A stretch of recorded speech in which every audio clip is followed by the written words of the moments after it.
y leamos el capítulo 14,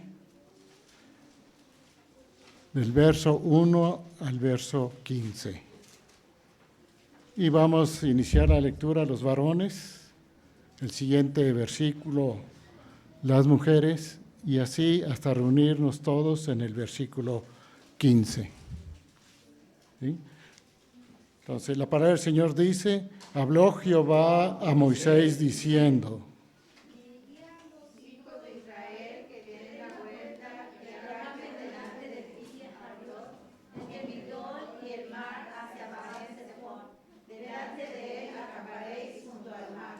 porque Faraón dirá de los hijos de Israel: encerrados están en la tierra, el desierto los ha encerrado. Y yo endureceré el corazón de Faraón para que lo siga, y seré glorificado en Faraón y en todo su ejército, y sabrán los egipcios que yo soy Jehová, y ellos lo hicieron así. Y fue dado aviso al rey de Egipto que el pueblo huía, y el corazón de Faraón y de sus siervos se volvió contra el pueblo, y dijeron: ¿cómo hemos hecho esto de haber dejado ir a Israel para que él no nos sirva? Y unció su carro y tomó consigo su pueblo. Y tomó 600 carros escogidos, y todos los carros de Egipto, y los capitanes sobre ellos. Y endureció Jehová el corazón de Faraón, rey de Egipto, y él siguió a los hijos de Israel, pero los hijos de Israel habían salido con mano poderosa. Siguiéndolos pues los egipcios, con toda la caballería y carros de Faraón, su gente de a caballo y todo su ejército, los alcanzaron acampados junto al mar, al lado de Pi-Hahirot, delante de Baal-Zephón. Y cuando Faraón se hubo acercado, los hijos de Israel alzaron sus ojos, y he aquí que los egipcios venían tras ellos, por lo que los hijos de Israel temieron en gran manera y clamaron a Jehová. Y dijeron a Moisés: ¿no había sepulcros en Egipto que nos has sacado para que muramos en el desierto? ¿Por qué has hecho así con nosotros, que nos has sacado de Egipto? ¿No es esto lo que te hablamos en Egipto, diciendo: déjanos servir a los egipcios? Porque mejor nos fuera servir a los egipcios que morir nosotros en el desierto. Y Moisés dijo al pueblo: no temáis, sed firmes y ve la salvación que Jehová hará hoy con vosotros, porque los egipcios que hoy habéis visto, nunca más para siempre los veréis. Jehová peleará por vosotros, y vosotros estaréis tranquilos. Todos juntos. Entonces Jehová dijo a Moisés: ¿por qué clamas a mí? Di a los hijos de Israel que marchen. Amén. Vamos a recibir al pastor Víctor González Parra, que nos trae el mensaje del Señor en esta hora. Vamos a orar, hermanos, antes de iniciar. Señor, gracias te damos porque nos permites tener tiempo para alabarte. Pero ahora, Señor, es tiempo de escucharte. Queremos pedirte que nos hables a través de tu palabra y que, Señor, yo solamente sea un instrumento para hacer llegar el mensaje que tienes para cada uno en esta hora. Señor, pero que estemos atentos a lo que se ha de decir en esta hora y que, como dices a través de esta misma palabra, no solamente seamos oidores, sino hacedores de ella misma. Te lo rogamos en el nombre de Cristo Jesús. Amén. Pueden tomar asiento, hermanos.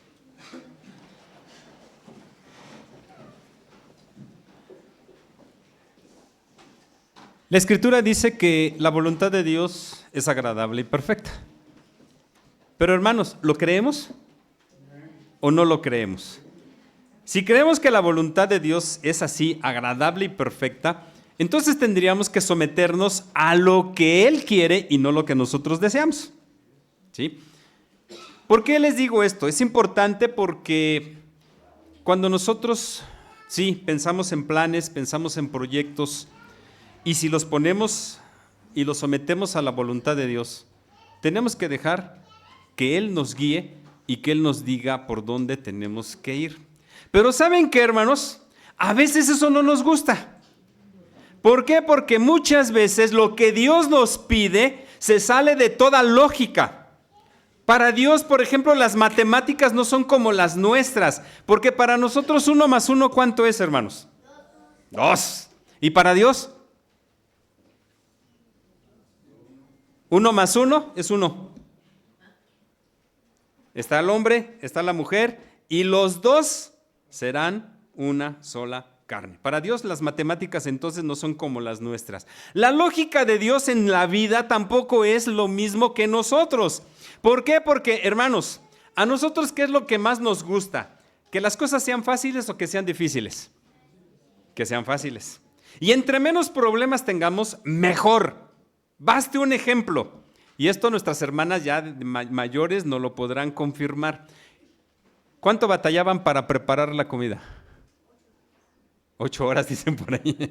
No tanto, pero algunas sí, porque desde la mañana se tenían que levantar para preparar el maíz, llevarlo al molino, ya para que lo molieran, regresar y hacer las tortillas a mano, empezar a hacer todo. Y sí, había horas en la cocina. Hoy en día, ¿en cuánto tiempo se hace una comida, hermanos? 10 minutos, y eso es mucho a veces. ¿Por qué? Porque ya hay productos que nos venden para meterlo en el horno de microondas y en cuestión de 2-3 minutos ya está listo. ¿Sí? Para ver la televisión. ¿Se acuerdan cuando prendíamos la televisión cuando éramos niños? La prendía uno, se iba uno a jugar y luego regresaba. ¿Por qué? Porque en lo que se calentaban los bulbos y aparecía la imagen. Y de hecho la primera imagen no era la imagen en sí, sino eran puros ahí, como granulitos ahí todo, hasta que ya abría y entonces sí podíamos ver la televisión. Pero nos costaba trabajo, no nos costaba tanto trabajo cambiar de canales porque nada más había como 3 canales en esos entonces, hablando de nuestra niñez. Pero aún así, estábamos sentados y teníamos que pararnos al aparato para cambiarle, para subir de volumen, para hacer lo que quisiera, mover la antena porque pues, no eran las antenas de ahora, sino había que moverle para que alcanzara a verse muy bien. Y ahora, hermanos, desde la comodidad de nuestro sillón tenemos el control. Y no tenemos 3 canales, son cientos de canales. ¿Sí? Que lo curioso del asunto es que tenemos tantos canales, pero no los vemos todos. Pero bueno, ahí está la facilidad de las cosas. Todo lo queremos fácil, hermanos. ¿Y Dios nos plantea cosas fáciles? No nos plantea cosas fáciles, hermanos. A veces nos complica la vida y a veces nos manda cosas que a veces, les digo, nuestra lógica nos diría: Señor, ¿en qué estás pensando? Sin embargo, es algo que tenemos que enfrentar. Quiero comenzar la reflexión de esta hora con el versículo número 15. Y les voy a pedir que, aunque esta es la versión antigua, yo lo voy a leer y les voy a pedir que ustedes lo vuelvan a leer también. 14, 15. Entonces, yo lo voy a leer primero. Entonces Jehová dijo a Moisés: ¿por qué clamas a mí? Di a los hijos de Israel que marchen. Ahora les pido que ustedes lo lean en la 60. Es igual, creo que sí es igual, ¿verdad? A ver, vamos a leerlo juntos entonces. Dice: entonces Jehová dijo a Moisés: ¿por qué clamas a mí? Di a los hijos de Israel que marchen. Y quise tomar esta reflexión, hermanos, porque estamos en un punto medular el día de hoy. Estamos uniendo nuestros caminos ustedes y nosotros como familia. Y tenemos delante de nosotros una serie de circunstancias que se nos van a presentar. Vamos a voltear tantito al pasado y vamos a ver el pasado que se da en el pueblo de Israel en este momento en que Dios les está diciendo: di al pueblo que marche. ¿Qué es lo que ha pasado con el pueblo de Israel? Bueno, para empezar, y lo decía nuestro hermano Octavio en la mañana muy acertadamente, para empezar no eran pueblo. Porque lo que caracteriza a un pueblo, en primer lugar, es un territorio. ¿Cuál era el territorio de Israel? No lo tenían. Vivían en una ciudad, en un país ajeno a ellos. Hay que recordar cómo llegaron a Egipto, una familia. ¿Cuántos entraron a Egipto? ¿Se acuerdan? 70, aproximadamente 70 entraron a Egipto. Y todo gracias, bueno, primero gracias a Dios, pero también gracias a la tarea de José. Que José empezó a trabajar, empezó a labrar un porvenir y Dios lo bendijo tanto que Faraón lo puso como segundo a bordo, por así decirlo. Y entonces llega la familia y empiezan a vivir y empiezan a multiplicarse, y así lo dice el libro de Éxodo al principio. Comenzaron a multiplicarse, pero hay otro detalle. Quien los conocía murió. Y quien llegó empezó a abusar de ellos. Entonces no tenían un lugar propio. Otra cosa que caracteriza a una nación es su constitución o sus leyes. ¿En ese momento Israel tenía sus leyes? No. Vivía sometido bajo las leyes de un imperio ajeno. Sí, tenían el conocimiento de Dios, sí lo tenían, claro que lo tenían porque estaba la tradición oral, es decir, lo que se enseñaba de padres a hijos y así. Pero hermanos, lamentablemente la tradición oral falla. ¿Por qué? Porque con el correr de los años, la enseñanza que comenzó originalmente, después ya no es la misma. O se fortalece o se debilita. Y lo podemos ver, hermanos, en nuestras propias familias. Nuestros abuelos, que a lo mejor fueron los que se convirtieron al evangelio, estaban bien arraigados en sus enseñanzas y no les importaba dónde tuvieran que estar para reunirse, y caminaban horas y no les interesaba si llovía, si hacía frío, si hacía calor, ellos iban. ¿Y las generaciones posteriores?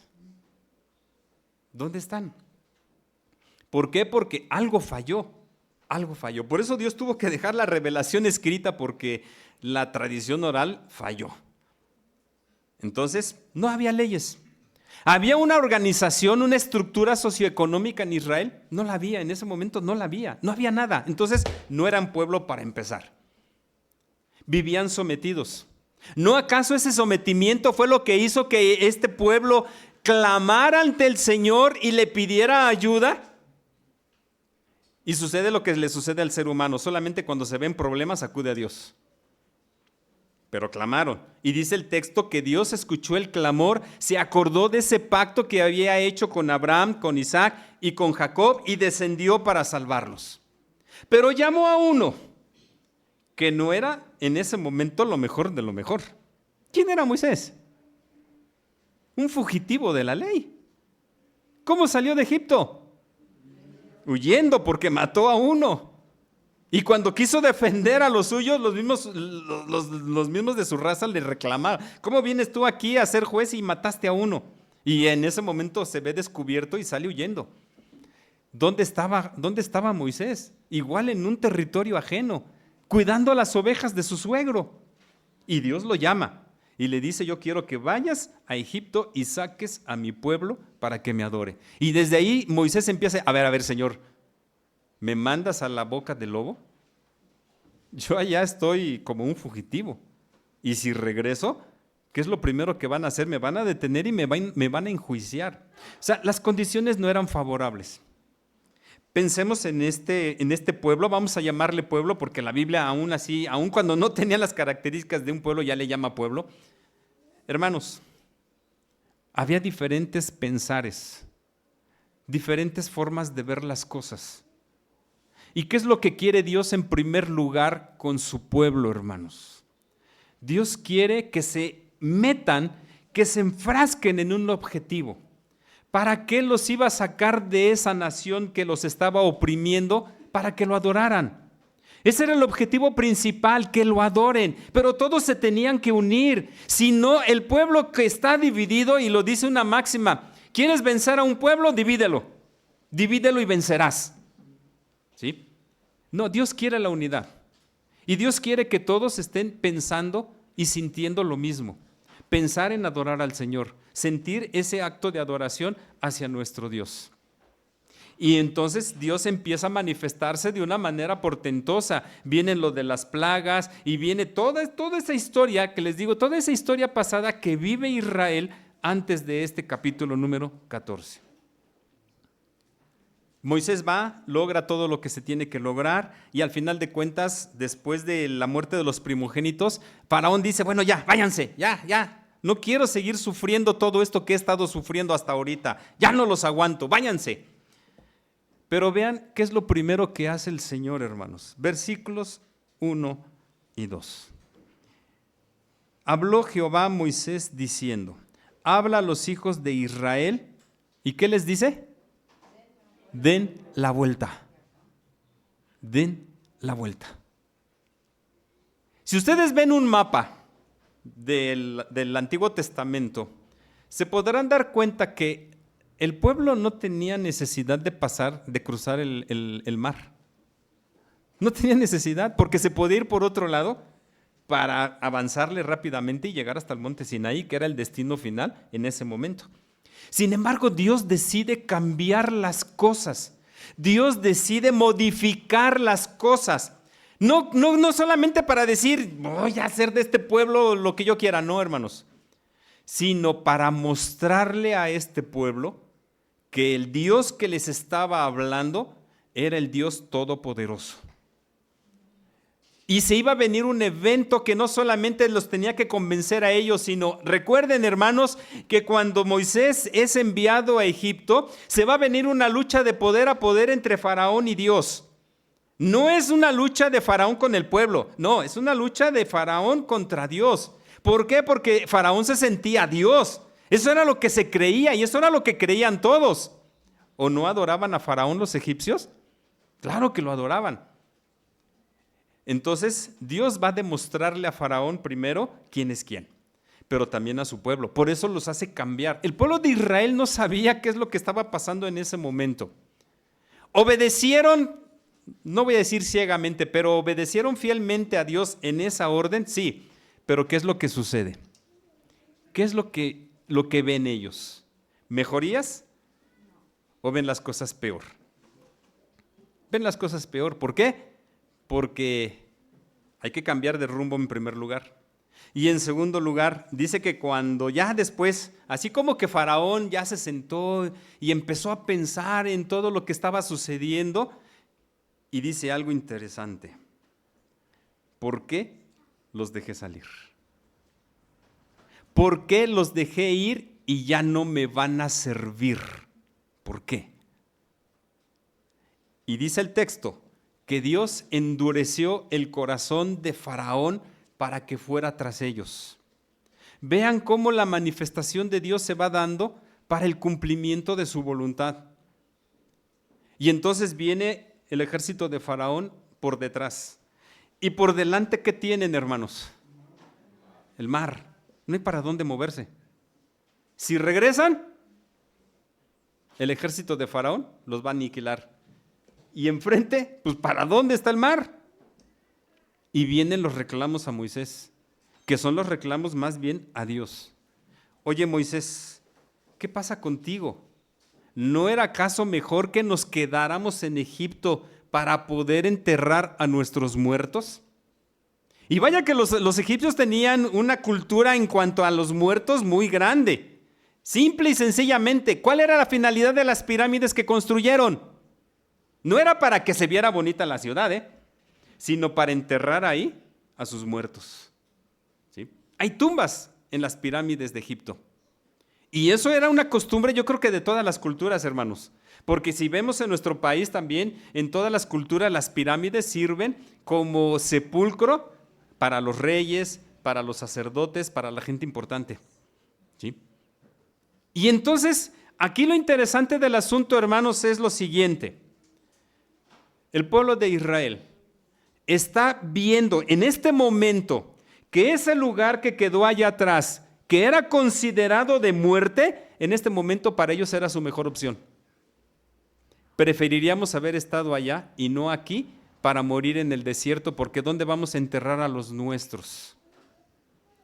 ¿Qué pasaría, o más bien qué pasaba si enterraban a los muertos en el desierto, hermanos? ¿Mande? Quedaban olvidados pero ¿qué iba a pasar con los cadáveres? Pues el viento ahí es fuerte, el calor es fuerte, o sea, al final de cuentas, todo iba a pasar y todo iba a ser desechado rápidamente. Eso era lo que les preocupaba a ellos en ese momento. Perdieron de vista, hermanos, la manifestación de Dios. Perdieron de vista en ese momento todo lo que Dios era capaz de hacer. ¿No les había mostrado el Señor a través de las plagas de todo lo que podía hacer? Y fue de menos a más el Señor. Simplemente pensemos en la plaga de la muerte de los primogénitos. Cómo Dios fue selectivo para escoger a los primogénitos de los hombres, pero también de los animales. ¿Quién podría tener ese conocimiento para empezar? Nadie lo podría tener. Pero sobre todo, para matar precisamente al primogénito. Hechos portentosos, y en ese momento Israel está pensando más en las circunstancias que tienen ahí en ese momento que en todo el poder de Dios y que se había manifestado. Claro, venía lo mejor. Venía lo mejor. Y aquí es donde, hermanos, toma importancia esta frase que Dios le plantea a Moisés. ¿Por qué claman a mí? Di al pueblo de Israel que marchen. ¿Se imaginan, hermanos? Que marchen, el mar enfrente. ¿Cómo cruzar ese mar? Para nosotros como seres humanos necesitaríamos barcos, pero no los tenían. ¿Cuánto tiempo iban a tardar en construir barcos que diera cabida a todos para cruzar? Mucho tiempo. Y no lo tenían porque ya venía el ejército detrás. Nadando, ¿quién se iba a poder salvar? Muchos seguramente iban a quedar ahí ni siquiera a medio camino a lo mejor. Y porque no solamente era pensar en los hombres, era pensar en las bestias que llevaban. ¿Sí? O sea, no era tan fácil el asunto. Y para nosotros los seres humanos, aquí es donde entra, hermanos, el cuestionamiento que tenemos que hacer de nuestra fe. Una cosa es creer en Dios y otra cosa es creerle a Dios. Dice la Escritura que Satanás cree en Dios y tiembla. Fíjense, mejor él tiembla que nosotros ante Dios. Pero cualquiera puede decir creer en Dios. Cualquiera lo puede decir, hermanos. Pero creerle a Dios, no cualquiera lo puede hacer, hermanos. No cualquiera puede ver en Dios la manifestación de su poder, la manifestación sobre todo de su amor y de su misericordia, porque, hermanos, lo que Dios está planteando va a ser un acto portentoso. Un acto donde la fe en el pueblo de Israel se tiene que manifestar en todo su esplendor. O confías o no confías. Si confías, vas a pasar. Si no confías, te vas a quedar aquí. No había de otra. No había de otra, hermanos. ¿Sí? Y todo el pueblo se tenía que unir en uno solo para seguir adelante la marcha. Todos. Si no, no iban a poder pasar. Hermanos, ¿qué es lo que tenemos nosotros ahorita en este momento como iglesia? Yo les decía, a nosotros Dios nos trajo y nosotros podemos experimentar lo que dice el versículo 2, hermanos. Di al pueblo de Israel que dé la vuelta. Y se los digo porque nosotros teníamos unos planes. Sin embargo, Dios nos dijo, no es el momento de que cumplas tus planes, sino de que hagas mi voluntad. Y por eso estamos aquí, hermanos, por voluntad de Dios. Y nos estamos uniendo. Y Dios nos dice en esta tarde, hermanos, di a la iglesia Betel que marche. Tenemos que cruzar nuestro propio mar, hermanos. Pero aquí es donde tenemos que considerarnos cada uno de nosotros en cómo estamos. Porque, hermanos, somos diferentes personas. Cada quien piensa de una manera diferente. Y a lo mejor yo no me estoy llevando bien con alguien más. Y tenemos que pensar, hermanos, no en nosotros, sino en la gloria de Dios. Hermanos, si nosotros tenemos algún problema, alguna dificultad, si hay divisiones, no vamos a poder lograr absolutamente nada. Necesitamos dejar atrás todo lo que somos, todo lo que hemos hecho, todo lo que pensamos, todo lo que sentimos y encauzarnos solamente en la obediencia a nuestro Dios. ¿Qué es lo que queremos para la vida de esta iglesia, hermanos? ¿Lo mismo? ¿O queremos cumplir con la voluntad de Dios? ¿Queremos seguir en esta situación estática en la que hemos estado hasta ahorita o queremos meternos en una situación dinámica donde podamos estar activos en lo que Dios nos está pidiendo? Es una aventura de fe la que estamos iniciando en esta tarde, hermanos. ¿Hasta dónde queremos llegar? ¿Hasta dónde? Y no va a depender todo de nosotros como líderes, sino primero de Dios, pero también de todos, unidos, todos en conjunto, hermanos. El apóstol Pablo no decía que debíamos pensar lo mismo, sino que debíamos sentir lo mismo. Porque no es lo mismo pensar que sentir. Porque si pienso, voy a encontrar muchos problemas y muchas dificultades para poder encajar con el otro. Pero si siento, lo que voy a sentir es que estoy aquí para honrar y glorificar el nombre de mi Dios. Y hay una pregunta que yo les quisiera hacer y que la vamos a responder la semana que viene. Hermanos, ¿realmente se aman entre ustedes? No me lo contesten ahorita. No me lo contesten ahorita. ¿Realmente se aman entre ustedes? Y esto es básico, hermanos. Esto es importante, porque recuerden, ¿cuál es el más importante de todos los mandamientos? El amor. Amarás al Señor tu Dios. Y luego vienen 2 mandamientos: a tu prójimo y a ti mismo. Si yo me amo, voy a amar al que está a mi lado. Pero esto es porque amo a Dios.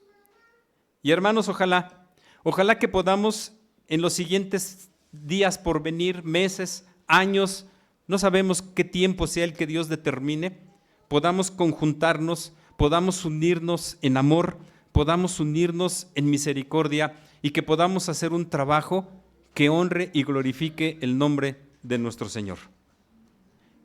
Que no pensemos en lo que nos separe, sino que pensemos en lo que nos una. Porque solamente unidos vamos a poder cumplir con la voluntad de nuestro Dios. Y ojalá que no se cumpla esa máxima que yo les decía hace rato: divide y vencerás. No, sino que sea: únanse y triunfen. ¿Queremos que esta iglesia triunfe o fracase? Dios ya hizo todo lo que tenía que hacer, hermanos. Ya lo hizo todo. Ahora depende de nosotros el emprender este viaje de fe. Y que estas palabras de Dios para Moisés y para el pueblo de Israel las podamos tener siempre en nuestro corazón y en nuestra mente. Di a los hijos de Israel que marchen. Que Dios nos bendiga.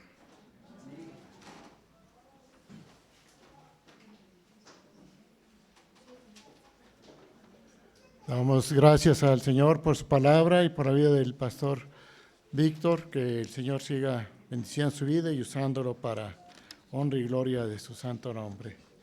Vamos a continuar, hermanos, con nuestro orden de culto y como respuesta vamos a entonar el himno número 327. Hermanos, bueno.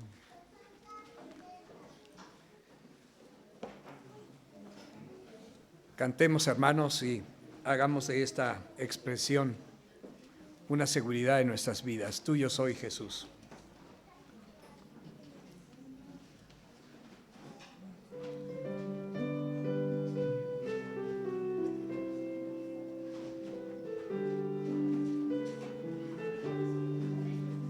Tuyo soy, Jesús, y escuché la voz de tu amor hablándome a mí. Más anhelo en alas de fe subir y más cerca estar de ti. Más cerca de tu amor, llévame, oh Salvador. Aún más cerca cerca de tu amor. Llévame, oh buen pastor, a seguirte a ti me consagro hoy, constreñido por tu amor. Y mi espíritu, alma y cuerpo doy por servirte, mi Señor. Aún más cerca, cerca de tu amor, llévame, oh Salvador. Aún más cerca, cerca, cerca de tu amor, llévame, oh buen pastor. Oh, cuán pura y santa delicia es de tu comunión gozar, y contigo hablar, y tu dulce voz cada día escuchar. Aún más cerca, cerca de tu amor, llévame, oh Salvador. Aún más cerca, cerca, cerca de tu amor, llévame, oh buen pastor. De tu grande amor no comprenderé cuál es la profundidad, hasta que contigo, Jesús, esté en gloriosa eternidad. Aún más cerca, cerca de tu amor, llévame, oh Salvador. Aún más cerca, cerca, cerca de tu amor, llévame, oh buen pastor.